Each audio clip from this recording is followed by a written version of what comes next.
But you guys know me, I'm Rich Palladino. Welcome to our guests here, and no introduction needed. Ladies and gentlemen, Eric Bischoff. Open forum, let's just try and keep it clean for the kids, that's all. Kids? How old are you? All right. Yeah, ain't no kid. I just talked to Harrison, he ain't no kid. So, all right, swear away. No, but anything you guys want to ask Eric. Thank you, Eric, for joining us. Thank you. I'll open it up, try to get the ball rolling just a little bit. Thank you guys for coming, all of you, seriously. No pun intended, I appreciate you being here. I like doing this kind of stuff because I like talking about the industry. I like hearing your experiences, watching it, what you think of it. So there's nothing out of bounds, there's nothing I won't answer unless it's a legal situation. But fortunately, there's not many of those in my life, so feel free to ask whatever you want. I appreciate being here. I love coming to the Northeast. In my opinion, the Northeast probably has, I don't want to say the best wrestling fans, but probably, without a doubt, the highest concentration of really avid wrestling fans. So from someone that's in the business, it's always a pleasure to come up here because you know you're getting people that are really engaged in the product and follow closely and have strong opinions about it one way or the other. So I appreciate you guys for being here. Let's open it up. Who wants to go first? What is your relationship with Vince McMahon today? Good. You know, we're not close. We don't chat regularly. We exchange texts on holidays occasionally. Well, kids, you know, Christmas always, but throughout the year, occasionally a text here, a text there. But I get along with Vince fine. Would you ever consider going back and doing something with WWE? Sure. You know, a lot. You know, when I hear people answer that question, you know, other talents, there's always that coin as well. If it was the money was right, or if it was the right story, whatever. And I'm not that way. I mean, I go to work there for free if it was fun. If it was something that felt really fun, that I thought the audience would go, oh wow, that's pretty great. You know, then it's not about the money. It's about the fun. Conversely, I wouldn't go back there, even if it was for a lot of money, if it was to do something that's already been done a million times. Because I know you guys wouldn't like it. And I'd come to a place like this, and you guys would say, what the hell did you do that for? Whose idea was it to do that? And I'd be the first one I'd be right there with you. So the answer is, would I go back? Absolutely. Under one condition, that it would be a fun storyline. And then all the rest of it would take care of itself. What was it like catching a Bronco Buster from Mae Young? You know, it was funny. There again, you know, there's a lot of situations where I was put in. The only way you could describe it would be, you know, embarrassing type of situations. But Vince did the same thing to his daughter. His daughter took a stink face from Rikishi, for Christ's sake. So when people say, oh, how could you let Vince McMahon do that to you? Well, Vince McMahon did it to himself. Vince McMahon did it to his daughter, who he loves more than life itself. Vince McMahon expects the people that work for him to do the kind of outrageous, silly shit that he thinks works from time to time. And you know what? For me, the way I think is if I sign on the dotted line and I agree to take your money, then I also agree to do what you ask me to do.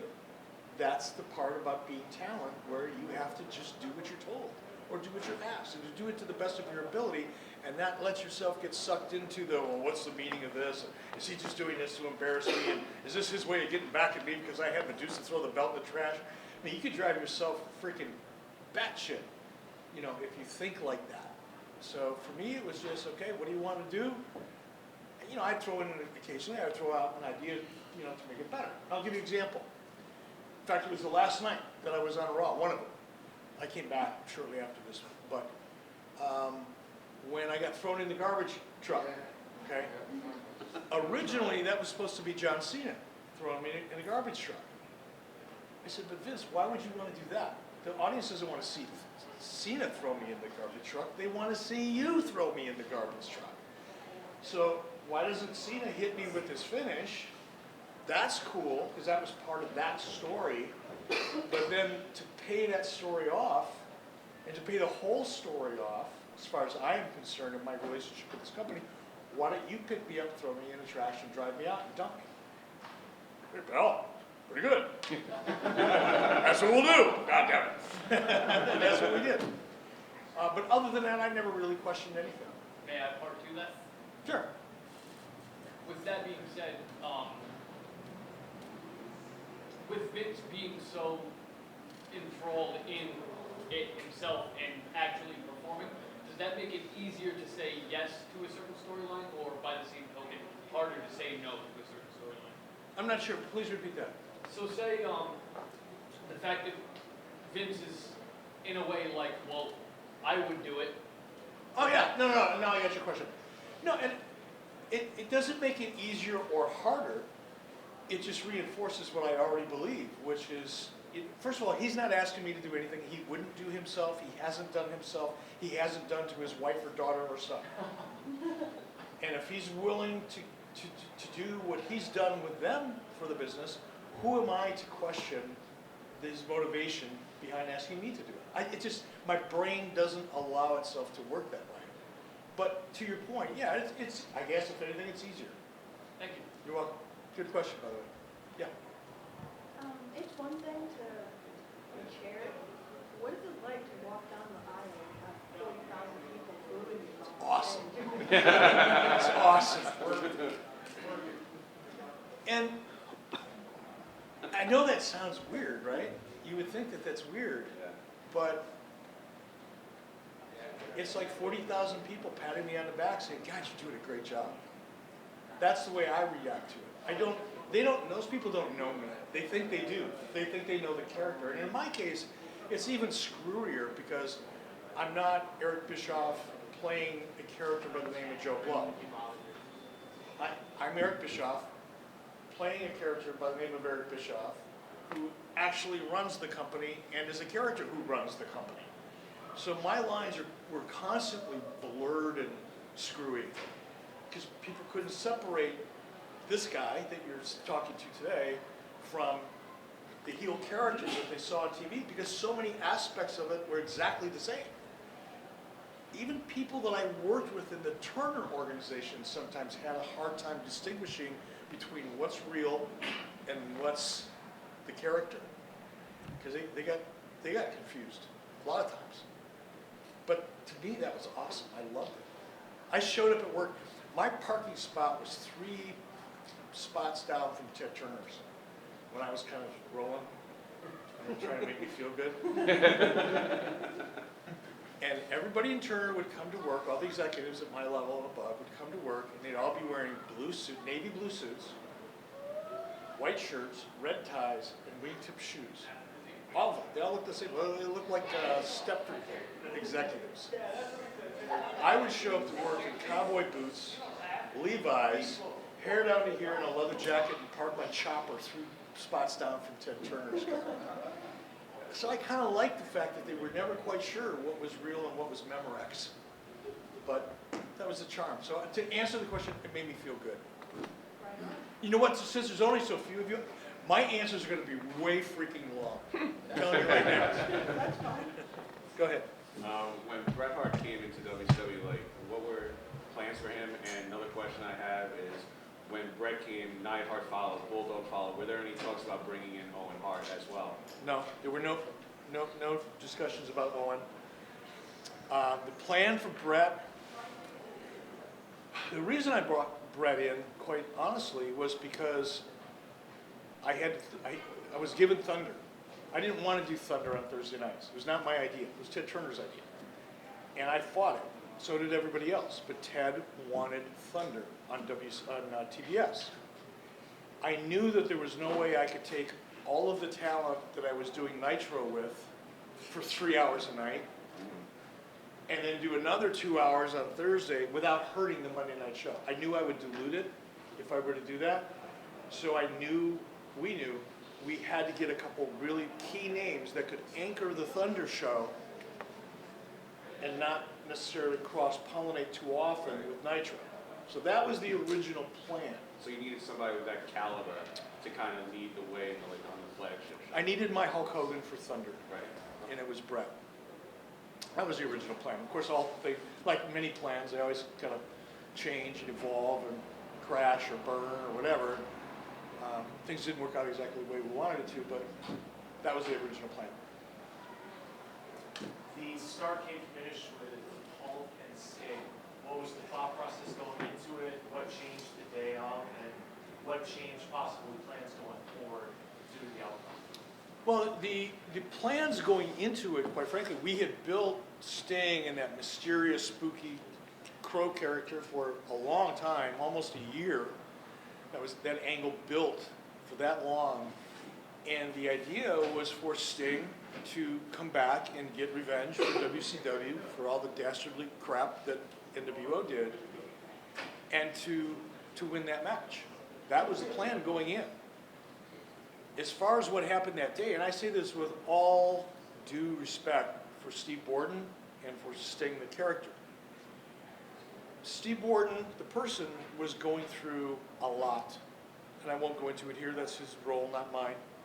But there were a lot of personal things that he was immersed in during that year period of time. Keep in mind, we didn't see Sting or Steve once a week. He'd come in, he'd do his thing, and he'd be gone. I mean, he was almost as mysterious as the character he played. He didn't socialize with anybody too much. We just didn't talk. We didn't see him much. So we didn't know then what was going on in his life. But what we did know was that when it was time to pay that angle off at Starrcade, and we all got to the building, I think it was in Washington, D.C., if I remember right. We got to the building, and Sting showed up looking like me. Soft, out of shape, pale. I'm not pale, I spent all day outside, but he looked like he hadn't seen sunshine in 6 months. He looked like he hadn't even driven by a gym, more or less gone into one and getting a workout. So and Hulk and I talked about it after we first saw Steve that day, because it was time to sit down and really spend some time talking about what was going to happen in the match and timing and all the other things that go along with it.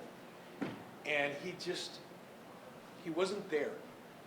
There's not a better way to say it. He wasn't there. He showed up physically, but he wasn't there.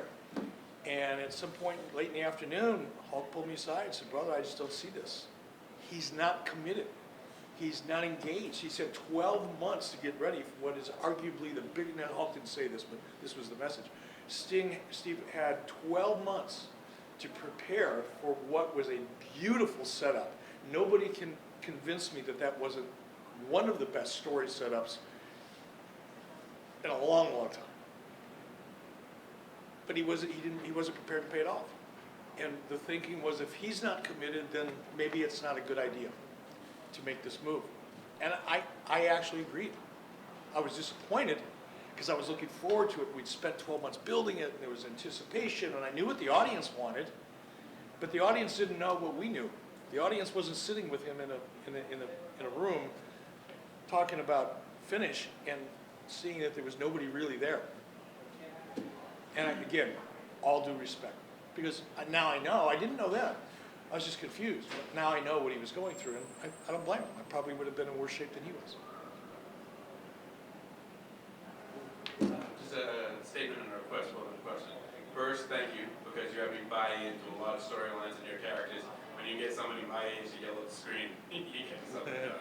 And the request is, with everything you've done as a commentator with AWA, everything you did with WCW and WWE, can we maybe hear some of the funny stories from them, or some stories that we will eventually hear when they break down and put you in the hall? Oh, first of all, you're welcome, and thank you for saying that as far as buying into the character, because that's a compliment in and of itself, and I appreciate it. I don't know if it's just,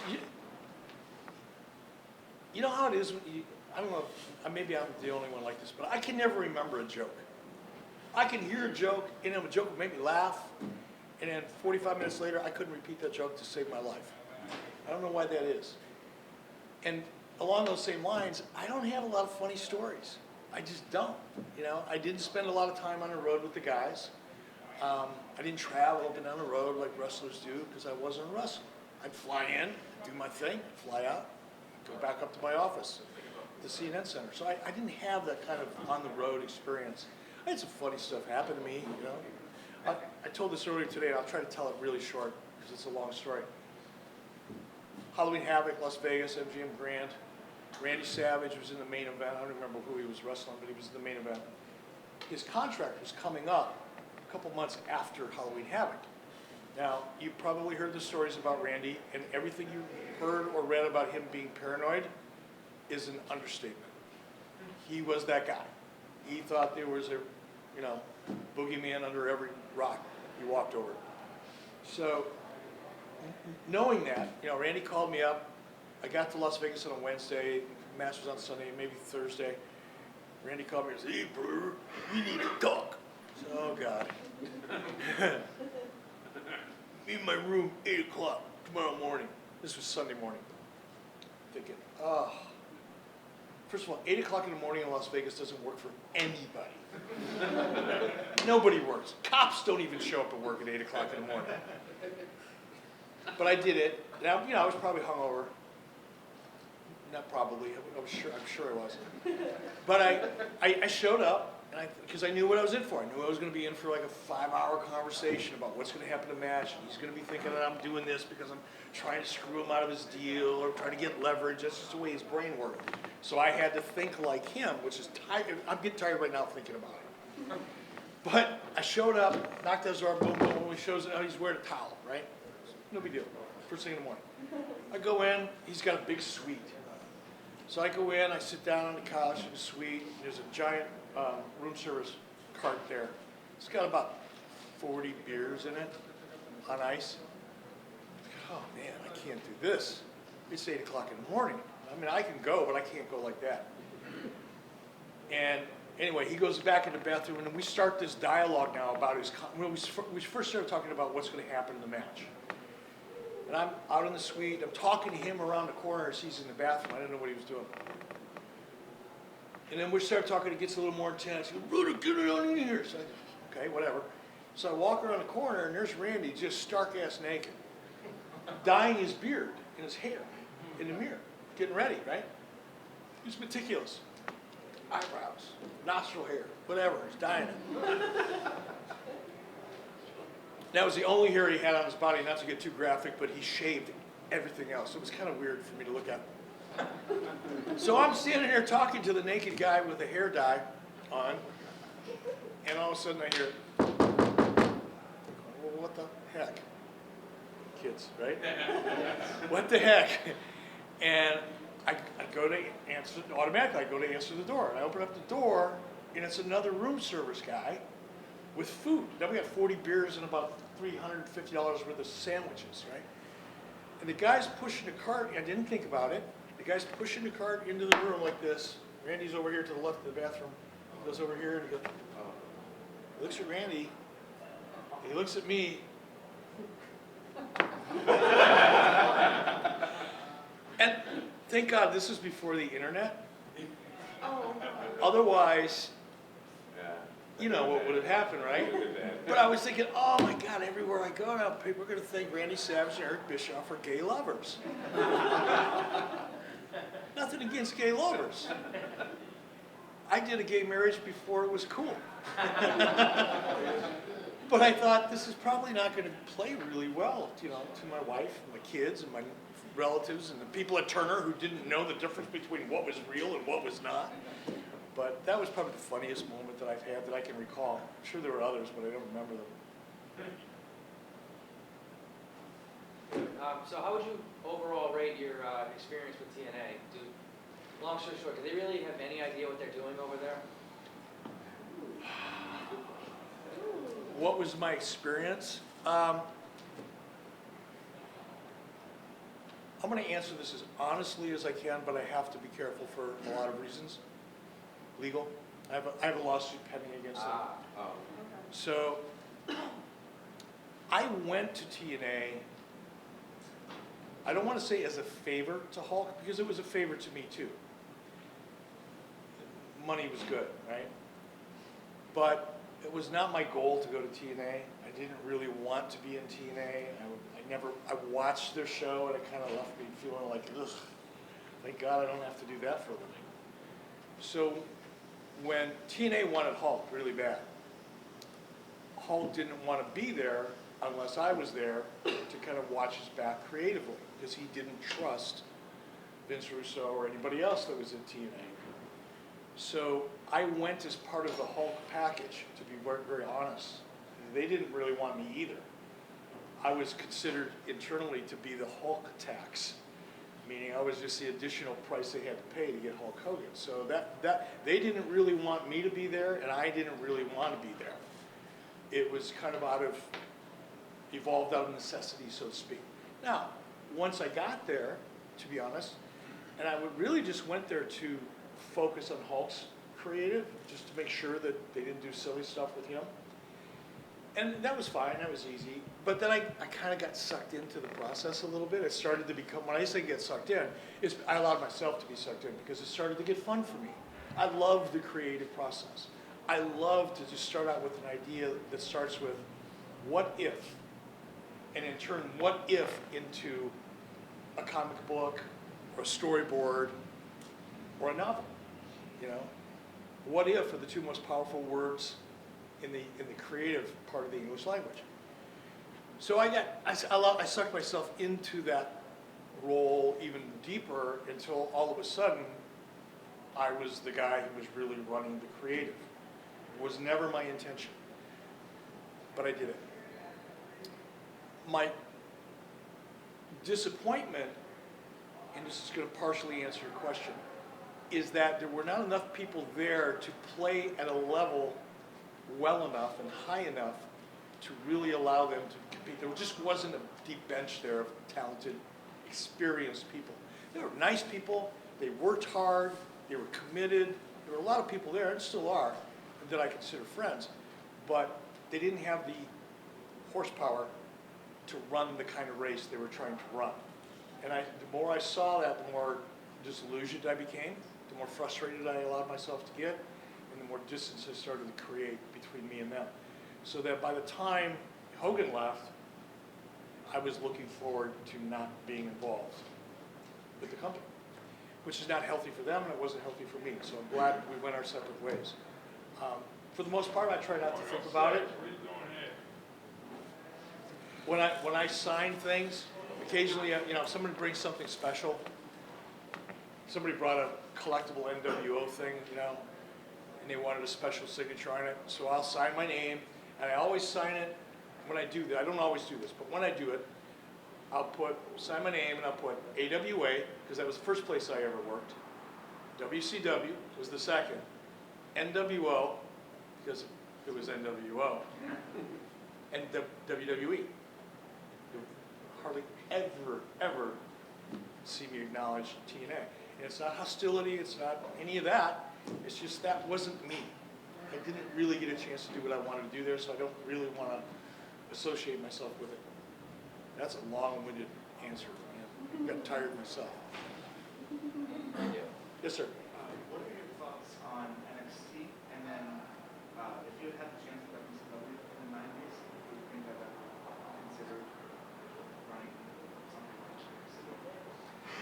like NXT? First question first. My thoughts on NXT, I think it's a great idea. I think it's a necessary evolution or step to take, especially for WWE, because there is nowhere for talent outside of the indie experience. There's nowhere for talent to really get a chance to learn the way they need to learn before stepping onto that WWE stage. Because once you step on that stage, the pressure is immense. I'm not talking about from the crowd, just the people you're working with. They're putting pressure on themselves. There's pressure on you to perform. The expectations from the WWE itself of your performance, and even the way you carry yourself on an airplane going to Monday Night Raw. There is a level of expectation associated with that you have to live up to. That's a lot of pressure for somebody that's never been in a situation like that. And chances are 95% of the people will fail because of that pressure, unless they can ease their way into it. It's no different than really going from high school to college, maybe to grad school, and then into a job, as opposed to getting plucked out of high school and thrown into, you know, Apple, and being expected to perform. So I think it's very necessary.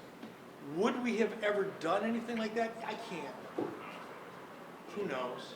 You know, I think it's honest and safe to say we did a lot of different things. We experimented a lot of different ways with things that had never been done before. So I would like to think that that idea would have occurred to me, and I would like to think that we would have done that.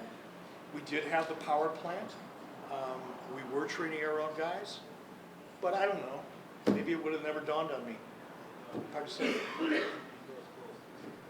thing I always wondered about ECW, Macho Man, his last two WCW World Titles have won I'm having a hard time hearing you, bro.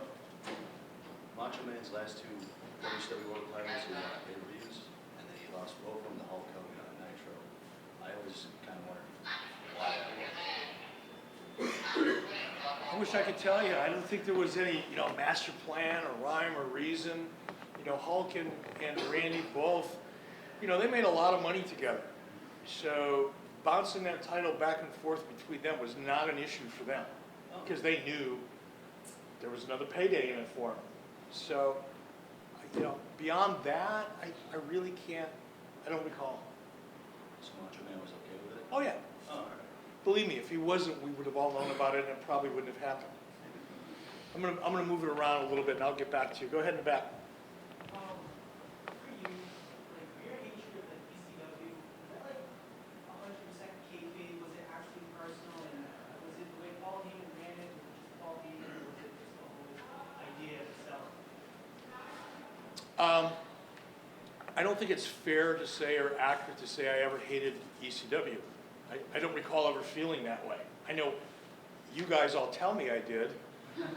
And I read about it all the time, and I hear Paul Heyman talking about it in interviews and other people. And I just go, okay, maybe they know something I don't know.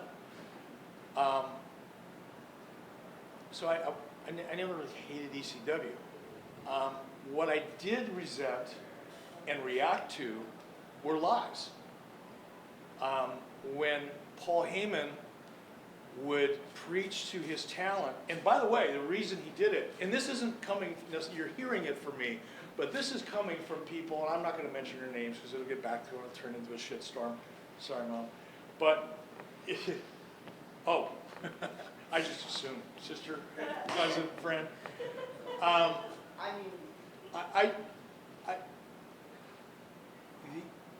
Heyman would tell his wrestlers, mostly because he couldn't pay them, he wouldn't pay them, he was late paying them, and he would lie to them about it. But he would get them to forget that because big, bad, evil Eric Bischoff is trying to ruin our company. We've got to band together, we've got to fight to stand up against it, because otherwise we're all going to die. That was Paul Heyman. So there's a whole locker room full of guys who think for some reason I'm out to kill them. I'm out to take food out of their mouths. Nothing farther from the truth. I never watched their show. I couldn't even get it where I lived. I knew about it. I knew it existed, but I couldn't give, I don't think, honest to goodness, I don't think I watched 5 minutes of their show while they were on the air. But to listen to Paul tell a story, I was stealing his talent, I was stealing his ideas, I was, you know, blah, blah, blah, blah. That part did piss me off. Still does. You can't tell. Because it's not true. You can say whatever you want about me if it's true. And there's enough to say about me that is true, that's bad. You don't have to make crap up. But Paul did. And that's the part that really got to me. Still does occasionally in an interview or, you know, setting like this. Because I resented that. I've known Paul for 30 years. I knew Paul when Paul was kind of a rinky-dink little promoter in the AWA, and Vern Gagne wouldn't trust him in the building, you know, after hours. Thought he'd be around stealing pencils. That's the guy I, you know, started in the business with. So, Abu, peace, brother. So, long as I, see what I mean? He thought I was trying to take money out of his pocket too. Now we're friends, because he knows Paul's full of shit.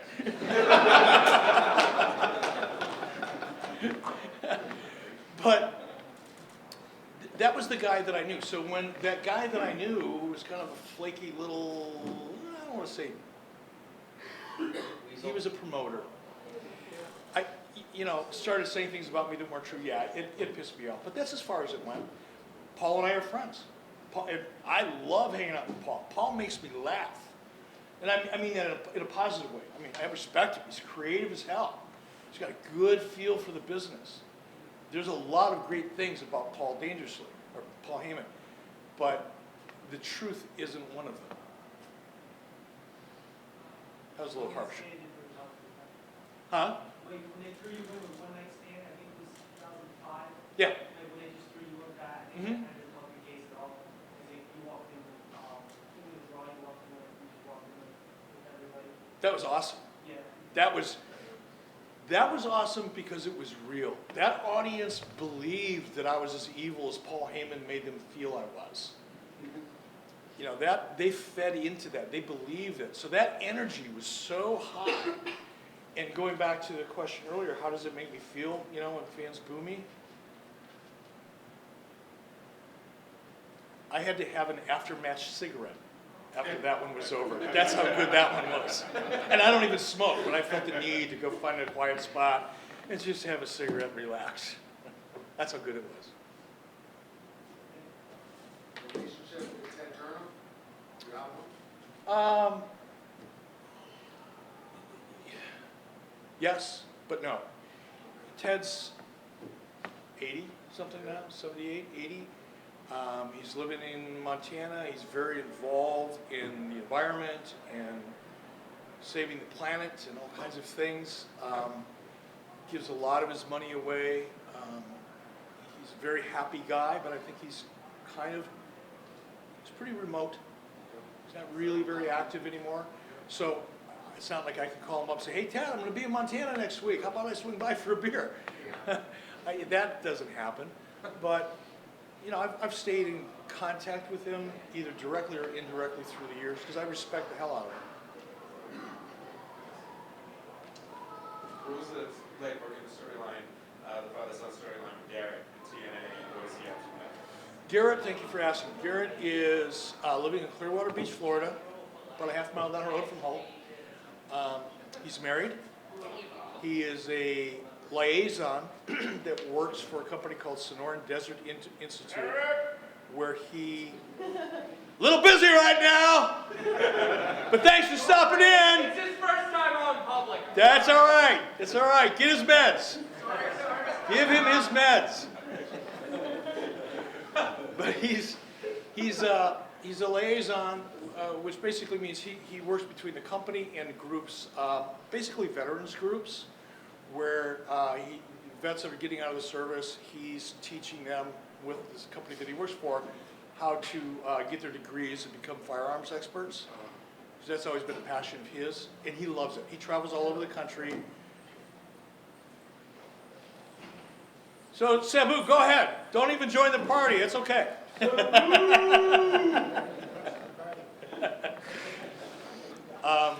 But he's doing very, very well. As far as what was it like, I answered that question earlier. You wouldn't have heard it. It was on a podcast. It was good and bad. On one hand, I really didn't want Garrett to get in the business because I knew the state of the wrestling business. 4 or 5 years ago, I knew there was really only one place to work in real life. I knew that his options were extremely limited. And I said to him, Garrett, here's the good news and here's the bad news. Bischoff. The good news is your last name is Bischoff. The bad news is your last name is Bischoff. With that comes a certain amount of expectation, baggage. People perceive you to be one way just because of your name. So it's already hard to make it in the wrestling business, but it's twice as hard for you. But that's what he wanted to do. That was his dream. And my job, I'm his dad. My job, the reason I'm on this earth, the reason I'm here today, is to create the opportunities to provide the resources for my kids to reach their goals. It's the only reason I'm here. Not that I don't want to be here, but it's the reason I live. It's the reason I get up in the morning. So once I got past the part where I didn't really want him to do it, I focused on the part that is my responsibility. And then I was able to sit back and go, wow, this is pretty damn awesome. I'm in the ring with my son. He's beating me with a chair. This is great. I got to whip him with a cane. And we're back there hugging each other after it's all over. He's covered in welts. I got a knot on my head. He had the best time of his life at that point in that respect. You know, I had a ball. I called his mom. She was crying. But she understood. So it was great. It was good and bad, really. Have you ever had any fan interactions where the fan has a really difficult time telling between Eric Bischoff the person and Eric Bischoff the Sure. character, and they just completely go off on you or totally rude? Oh, I've never had anybody be totally rude or go off on me, but you can tell people just don't like you, and they've made up their mind they're not going to like you, and they're basing that off of the jackass they see on TV. Not only did it happen with fans, like I said earlier, it happened with people that I worked with in Turner. There were people in the finance department. There were people in the legal department. There were people, in other divisions of the companies that were, they saw what was going on Nitro, and they thought, how in the hell did we let a prick like this run a division of a company? Because they thought that I was... They worked with you, they couldn't tell the difference? No, not necessarily people that worked directly with me. I'm talking about people in other divisions of the company. People in CNN, for example, or people in the legal department at Turner Broadcasting, somewhere else. People didn't work with me every day, but definitely saw me in, CNN Center, or knew of me. They thought, here's a funny one. Promise I'll keep this short. Remember when I fired Pee Wee Anderson? You guys remember that? For some of you that don't, Randy Anderson was a little puppy dog kind of referee, kind of sad expression on his face all the time. Really good guy, great referee. And storyline wise, he screwed up, and to kind of firm up my heel status, I was going to fire him. So I brought him out on TV, and I said, oh, by the way, Randy, I saw your kids are here, right? Go bring your kids up here. I want to say hi to your kids. I remember that, yeah. So Randy Anderson brings his two little kids up who knew nothing about what I was about to do. Knew nothing about it. So he was in on it, right? Randy knew, but his kids didn't. Because I wanted to get a real reaction. Because if they knew, and this is what happens when you produce things. If I would have said, okay, I don't remember his kids' names, but if I would have said, okay, little Billy Anderson, here's what I'm going to do. And then your dad's going to do this, and then here's what I want you to do. They would have gone, okay. And then the minute it would have come time for them to come out and do it, they'd have been giggling. This is gonna be fun. And in this moment that's supposed to be deadly serious and funny and heelish, I would have had 2 6-year-old and 8-year-old kids there giggling like they're in, school. So I figured I'll just not tell them. So anyway, Randy came up, and he looked like a basset hound anyway. He always had a sad face on, looked like he had a sad face on. So he comes up, and he's kind of hunched over because he knew he was going to get yelled at. And I looked at it, I can't remember how he actually did it, but I looked down at his shoes. I said, oh, who's this? Do me a favor. Tell your daddy he's fired, right? So I told the kids to tell their dad that he was fired. And it was beautiful. It was a beautiful scene, right? It worked really, really well. So well that 2 days later I got back to Atlanta, and I got a phone call from Harvey Schiller because some people in Turner PR had gotten mail from the church that Randy went to, and were complaining to the executives of Turner Broadcasting that I, as president of a division of the company, would be so cruel to Randy Anderson. And they called me in the office about it. I said, are you freaking kidding me? It's a storyline. Really? You didn't fire him? No, I didn't fire him, for God's sake. He liked the idea. He was in on it, you idiot. That's an example. But yes, it's happened. Self-high five? Sorry? Self-high five? Yeah. You got here late to the party, bro. I hope it's a good question. Actually, what is your favorite wrestling finisher by any superstar, and why? Good question. I haven't really thought about that. I'm pretty sure I'm going to bore you with this one, but I always like the sleeper. And the reason I liked it is because you saw it developing, and you saw, Nick Bockwinkel, Vern Gagne. They would work an entire match, and you knew watching that match what they were trying to do. And the guy that they were in the ring with knew what they were trying to do. And they told that story for 20, 30, 45 minutes until they finally locked that sleeper on. As unspectacular of a move as that is physically, it is a great storytelling finish. You can build an entire match around it. That's, whether it's that or something like that, those are the finishes that I personally like, because I love a 3-act play, a beginning and a middle and an end. And when a finish supports the beginning and the middle and the end, and it puts the exclamation point at the end, then it's meaningful.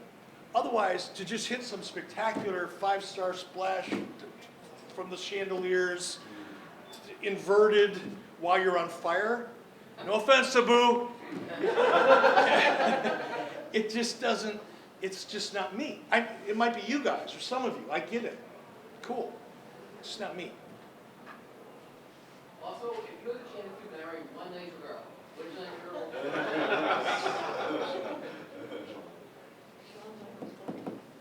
No, she was too big. She's beautiful, but I would have a hard time having a marital relationship with someone that was that much bigger than me, and probably stronger. So I would probably go for Shay. She's pretty hot. Yeah. I wouldn't have felt inadequate around her. Let's put it that way. Have you ever felt any otherwise? I'm sorry? What did you say? I said, have you ever had any chance to develop a relationship with any young superstars that became nowadays like as a modern woman? So have you ever developed a girl? So did I ever bang anybody that worked at WCW? No.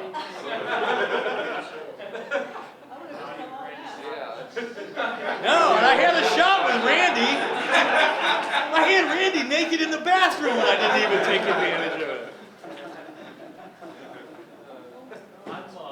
I'm late. I got late to the wrestling game, but looking back, the Eric Bischoff moment that stands out to me is the priest, the Billy and Chuck priest. Can you walk us through that a little bit, what that was like for you? Peeling off the makeup and seeing Eric Bischoff under there was wild. That was fun, yeah. Well, I really can't believe you even bring that up. That was really one of the most fun things I've ever done on camera. I mean, if it's not the most fun thing, it's in the top 2 or 3. And to WWE's credit, when they do things like that, they do it really right. They flew me out to Hollywood. I spent 6 hours in a makeup chair in Hollywood so they could build the mask. That was the pre-mask build, right? Sent me out to Hollywood, spent an entire day getting that done with a company that does that kind of theatrical makeup for some of the biggest feature films in the world, right? Really, really good people. So I flew out there, did that, and about 3 weeks later the mask was done and we shot the scene. But in order to shoot that scene, I was in makeup for 4.5 or 5 hours just to get the mask on, to do it right. And I didn't want anybody to know it was me. I wanted to keep it completely secret. So that was in Minneapolis. So I showed up to Minneapolis a day early. I went to, we weren't supposed to be at the building. We didn't need to be at the building till noon, okay? I showed up at 9 because I wanted to get there before any of the crew did, because I didn't want anybody to see me walk in, go, why is he here so early? So I got there early, went off into we had a room that nobody else would go into, had it locked up, spent 4 hours getting that makeup on. Now by the time I get out, the building's starting to, crew, talent, people are starting to show up. This is where it gets fun. You guys know who Brad Ringens is? Brad Ringens was, he was on the U.S. Olympic team, I think, in 1980 something. Tough as hell guy, professional wrestler, worked for WWE, trained by Vern Gagne, lived in Minneapolis, and I have been friends with him since high school. He was on one wrestling team, I was on another wrestling team. We wrestled against each other in high school.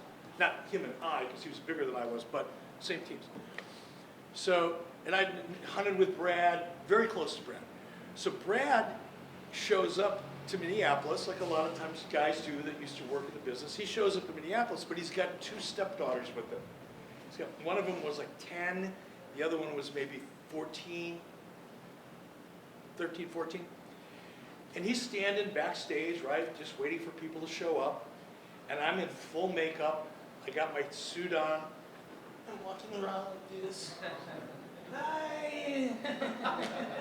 I'm walking around. I see Brad. So I walk up to Brad. He's got his 2 girls with him.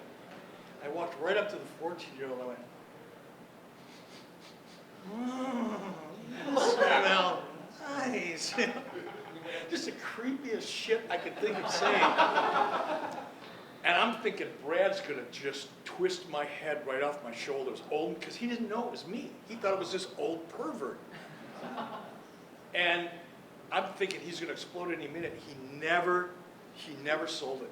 He was in shock. But he didn't know it was me until I pulled that mask off. And then he was hot. he was hot that I fooled him. But I was doing that to people all day long. I walked up to Eddie Guerrero. I walked up to a bunch of people and just effed with them. Because I knew, and here's what that taught me. It's okay to get old. Because when you get to be about 70, 75, you could say shit and do shit that you can get away with. Nobody will hold you accountable. I know this to be true. I did it. But it was fun. It was really fun. And then to be in the ring and to pull that mask off, because I could feel the audience go, oh. You could literally feel them inhale when I did that. And that was a blast. It was a blast. Great question. Yeah. Greatest wrestler in and outside the ring. That's a subjective, too hard. In my opinion, I like Kurt Hennig a lot, man. I like Nick Bockwinkel, probably a little more. Eddie Guerrero was great. Chris was great, been a while.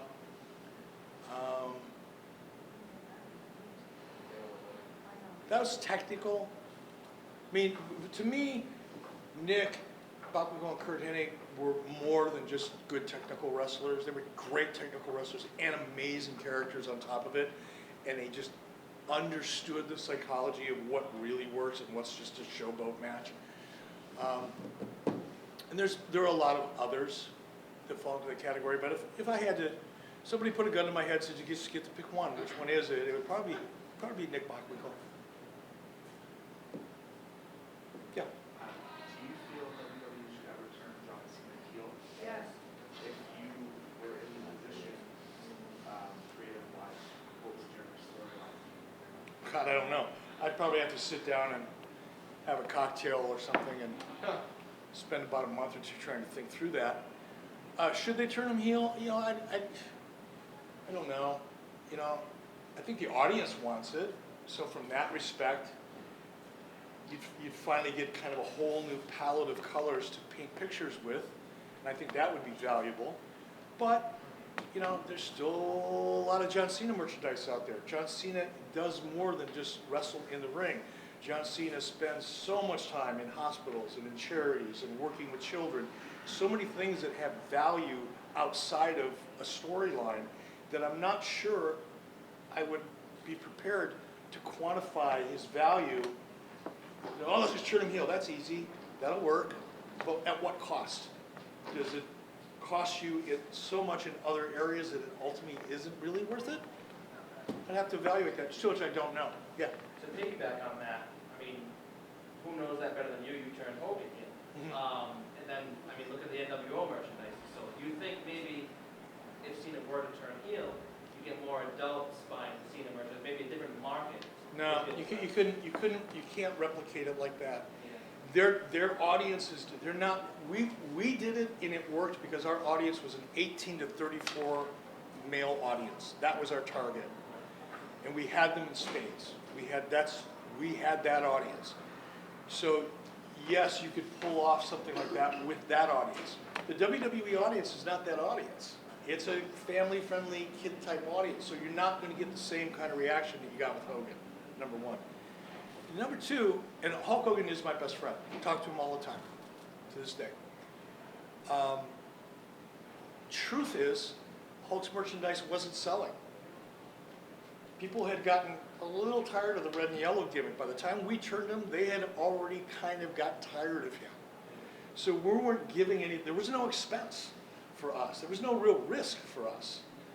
And that's an entirely different situation than what John Cena's faced with today. The bright blue shirt. Just a follow-up to that, how difficult or easy was it to talk Hulk Hogan into turning to the NWO and then turning him back? I'm going to give you, I swear I'm going to try to make this short. A year before Hulk turned heel, I had gone down to Hulk's house with the sole purpose of getting him to turn heel. This was a year before the NWO, right? He politely and elegantly threw me out of his house. Not exaggerating. And this is how he did it. I'm going through my whole pitch, right? He's doing this. When you see Hulk Hogan stroking his Fu Manchu, he's trying to think of a polite way to say, get the F out, right? And I knew it. I knew I lost him. The minute he started doing this, I knew it was gone. So I got all done. He was polite. He looked at his watch, said, "Oh, brother, I got to pick the kids up at school. Thanks for coming down."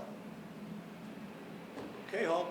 And as he was leading me out the door, he said, "You know, Eric, you'll never understand this character until you walk a mile in my red and yellow boots."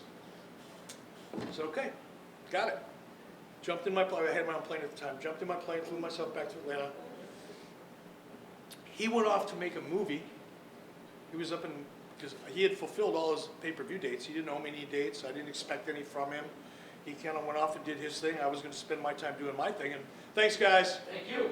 Good question, by the way. Thanks. Around.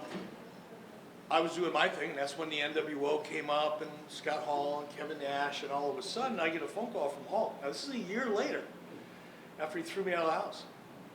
He said, "Brother, I'm in California doing a movie. He goes, why don't you come on out and see me?" He said, "I can't leave. I'm on location, way up in the mountains somewhere in California." He goes, "I can't leave, but why don't you come out here?"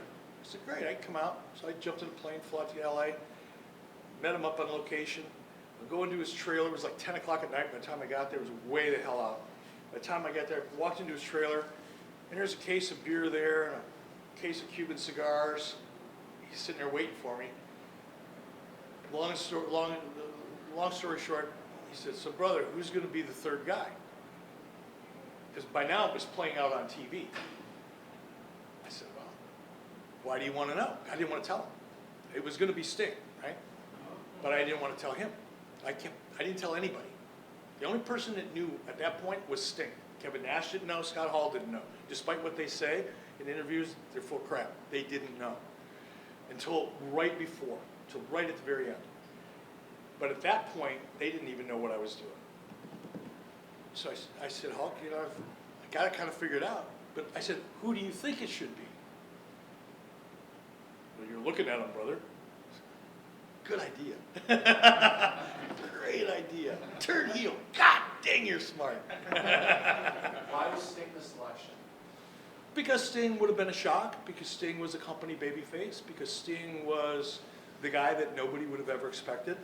That was it. You had one there. When, right before your situation with WWE, had you talked to Vince prior to stop work there? As Actually, whatever aspects were, or was it just something that you were wanting on shooting they were no, they had actually called me a year before. I was in Wyoming. If you guys follow me on Twitter, you know. 4th of July is a big deal in my family. My wife's birthday is the 4th of July. My father died on the 4th of July. You know, just through whatever weird series of coincidences, 4th of July is our kind of annual family reunion. And I was out in Wyoming. I had 50 people from out of town, either staying at my house or close by. You know, it was a big deal. And JR actually called me a couple days before the 4th, and wanted me to come in and do an angle. And I said, JR, I can't, man. First of all, it'd take me at least 3 days to sober up from this family reunion thing I got going on. I was just eating a lot and drinking and playing and partying and all the things that go with it. I said, I'm not in shape. I'm not ready for it. I got a house full of guests. I can't just drop everything and fly out. All right, man, it's your choice. Opportunity. I said, thanks, JR, but I can't do it. And I didn't hear from him again until almost a year later. And then it was Vince. Instead of JR calling me, it was Vince calling me. And that was the first conversation I had with Vince, and we got along great over the phone. I made up my mind 30 seconds into the conversation that I was going to do it. It wasn't like a long belabored discussion or negotiation. He was super kind, super gracious. He said, I would like to think, I don't remember what exact words were, but it was something to the effect of, Eric, the way things turned out, I would like to think that if the roles would have been reversed and you saw an opportunity for me, that you'd reach out and give me a shot. He goes, that's what I'm doing for you. I said, well, that's pretty damn nice. I'm going to do that. So it did take a lot of convincing. I was already convinced. I'm going to get somebody that hasn't asked a question. Go ahead. What was the vibe like backstage that day when you walked in? For me, I was just excited. I was so excited, and this is going to sound horribly arrogant, and I'm going to sound like I'm conceited and full of myself, and I don't mean it to come off that way. I just don't know how else to say what I'm about to say. I was 1,000% confident in my ability. I knew when I went out there that I was going to get the reaction that I got. So it was easy, and because I knew it was going to be easy, I wasn't nervous, if that makes sense. As far as the politics of it and the baggage, and now granted, there was a couple of the guys there that resented me for whatever reason. They didn't think they got the right push or the wrestler horse shit. But for the most part, that really wasn't an issue. And we kept it a secret. I bought my own plane ticket to go to New York to do that because I didn't want my name showing up in the WWE travel department. That's the extent that we went to keep that a secret. So, I didn't go to the building like everybody else. I went to my hotel. I stayed in my hotel room. They slipped the script under the door. So the guy putting the script under the door didn't even know who was in the room because the script was in an envelope that was sealed. It was a highly secret, like CIA kind of shit, right? And I worked on the, memory because they wanted everything memorized, and I had about a 12-minute segment that I had to memorize. So I just went through the whole thing, got it down. By the time it was, went into the building in a limo with the windows all blacked out, so nobody could see in. I could see out, but nobody could see in. So I had people coming up trying to look at. They didn't realize I could see them. They thought they were kind of invisible, right? People, now I know what it feels like to be in a zoo for sure. People going, trying to figure it out. Howard Finkel walked by. He's looking in. And Stephanie came in. It's the first time I'd ever really talked to Stephanie on the phone. She came in and she got in the car. She goes, "Are you nervous?" I said, "No." "What do you mean you're not nervous?" "I feel great. Is it time? I'm ready to go." And she was actually worried that I wasn't nervous. And I can't explain why I wasn't very well. And then about 5 minutes later, Vince came in. He got in the limo. "Hey, pal, how you feeling?" "I feel great, Vince. How you feeling?" "Are you nervous?" "No, not. I can't wait. Let's go do this." He left the car thinking he's an idiot. He has no idea what's about to happen. But I got out there, it was just perfect. It was like, I can't play an instrument. I've tried for years to learn how to play guitar. I couldn't play guitar if somebody laid $1 zillion at my feet. It had Carlos Santana trying to teach me. But I can imagine what it feels like to hit a really good chord and just know that everything is perfect and the balance is right, the tune is right, and just everything is right. And that's the way that felt. It's just like that to me. What I imagine that would feel like. You got questions? Checking out words. Do you think the concept of kayfabe really has a place in wrestling nowadays? You know, with social media and just, you know, everyone is more in the public eye. Can there still be some kind of like a mystique to it almost? Well, you're asking two different things, really. Do I think it has a place? I wished it did. Do I think it's possible? Probably not.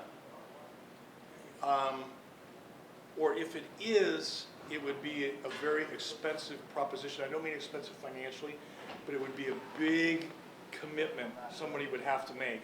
And I don't think people are prepared to do it. The reason why I think it should be is, quite frankly, the product has suffered because everybody knows too much. I don't know what other people watch on TV. I always use Game of Thrones as an example because it's what I watch. Okay, it's pretty popular.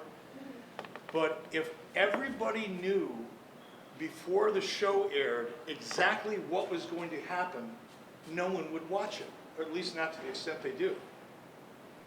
If there was 5 or 6 different podcasts talking about all the backstage crap that went on at Game of Thrones and how everybody hates everybody, even though on camera they're supposed to be, you know, characters are in love or whatever. And oh, by the way, we're going to reveal every single outcome and every single facet of the story months before you see it and tell you how much it's going to suck even before you see it. That show would die a miserable death. That's what happens to wrestling. You go on the internet, that's why people know I'm no fan of wrestling websites for the most part. They've changed a lot, they've evolved, and so is my opinion of them. But up until a couple years ago, those sites all existed by tearing the product down. Vince McMahon is an idiot, they're doing this wrong, they're doing that wrong, this finish was horrible, that match was horrible, this guy should be over, this guy should be getting a push, this guy should never get a push. And people read this stuff and it affects the way they feel about what they see. They've made up their minds something sucks before they even have a chance to see it. That has hurt the business immensely. But like I said, that's beginning to change a little bit. I'm hoping that it does. But with the internet out there, with as much of a magnifying glass as this business is under all of the time, I don't know how you'd pull it off anymore. It'd be hard. That being said, was it the best and worst day for the sport when it became entertainment and not wrestling? Well, wrestling's always been entertainment. But here's a simple formula. If any of you ever get a chance to write a wrestling show, or any other kind of television show, or by the way, a book or a movie, or even a television commercial, the key to all of that is suspending disbelief. The key to any form of entertainment is getting people to go, whoa, yeah. They start out like this, the guard is up, okay? But if you gradually get them to lower their guard, suspend their disbelief, let them get sucked into the story, that's when you can knock them out. But if they start out like this, you're toast. And suspending disbelief, in part, is kayfabe. Suspending disbelief is not telling everybody everything before it happens. Can you imagine if you spent $350 on a front row ticket to go to see David Copperfield in Las Vegas, and right before the show, somebody were to come out to the stage and say, okay, glad you're all here, glad we took your money. Now guess what? We're going to show you all of the tricks that David's going to come out here and do in a little while, and we're going to show you how he does them. Enjoy the show, ladies and gentlemen. And he'd come out and do the trick, and he'd go, what the hell? I want my money back. That's exactly what's happened to the wrestling business. So if wrestling could, and it doesn't, we say wrestling.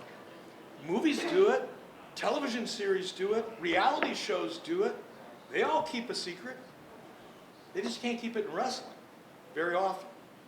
So when it comes time to really fix, when I say fix, it's not broken, but when it comes time to give the business another surge again or revitalization, it's probably going to come in some way, shape, or form in a way that allows them to create the mystique that no longer exists. Now it's like watching a gymnastics competition. No real story.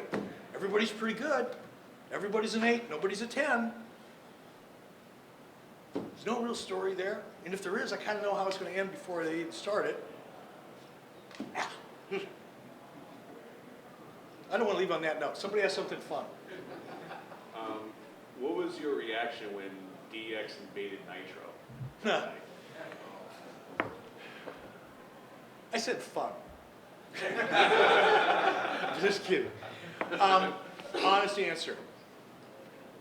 It was happening while I was in the ring. I was in the ring with a microphone in a live show. Her name was Annette Yoder. Annette was our floor director. She had an IFB, a mic in her ear. She could hear to the truck. So security was back reacting to what was going on. They were calling to the truck saying, tell Eric this, tell Eric this, tell Eric this. Well, Eric's in the middle of the ring. Nobody can tell Eric anything because I'm doing my thing live. Annette comes running up and she's going, she's giving me all this, I'm going, what the hell? Get with you later. And it was going on. I found out after I was done what had happened. By then it was already, they'd secured the situation, the guys were gone, doors were locked, and bed. Had I known, I'd like to think, because you never know for sure. But if I'd have had 10 minutes to think about it, I'd have let them in. That would have been the coolest show. I mean, obviously I would have let him. I called Vince McMahon out. I wanted to fight him in the ring. I thought it would be great TV. I would have thought it would have been glorious television to have that crew show up when I've got 75 guys in the back and they've got 5. What are they going to do? Beat me up? Because I heard it, and I watched the interview with Nash, and he said that he was in the car with Luger on the way to the building, I think from the gym, and he saw he saw them like getting ready to ride down, into the building, and he was like, oh my God, is that DX? I hope like Eric knows about this. Yeah, Eric didn't know. I wish I would have. Would have been awesome. Would have been. You guys would be asking me questions about how awesome that moment was. It was a big moment for them, though. That was what. There's 2 things, in my opinion, a couple things that turned the corner for WWE. First and foremost, it was Mike Tyson and Stone Cold Steve Austin. That angle with Vince McMahon when he turned heel, a year and a half after I did. When he turned heel, and they brought in Tyson and Austin, and Tyson reacted, and Vince got involved. That was a very real feeling moment. It was believable. It allowed you to do this, right? That was one. The DX thing was another.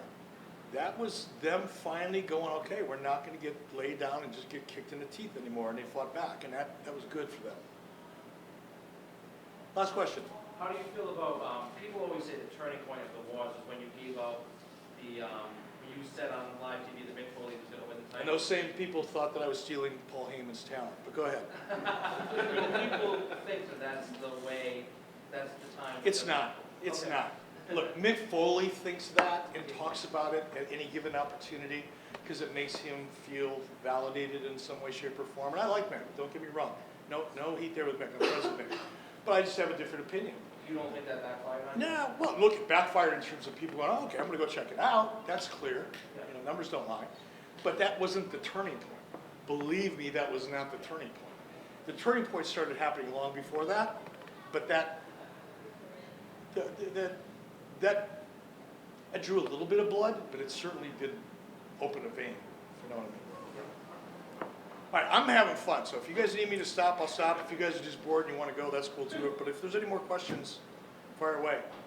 What do you feel that was your biggest, they dropped the fist moment and you were able to knock them out? What was your moment, do you think? They meaning WWE? Pick. Thanks for coming, guys. I appreciate it very much. Thank you for the questions. And it doesn't have to be something that you specifically took part in, but something that you felt that you were a part of. I don't think I can't pinpoint one. I can't pinpoint a moment or a time because so much of what we did, it was like it was an accumulation of things that we did. There wasn't one big knockout punch. There was a series of nice jabs along the way. Starting with going live, head to head. Starting with starting our show 3 minutes before they did. Going to me giving away their finishes. That was actually a pretty good. That was a right hook. not a knockout punch, but it was a good solid right hook. There was just such a series of those types of things that turned things around for us that I can't pinpoint one. All right, you guys are great. Thank you very, very much. I appreciate it.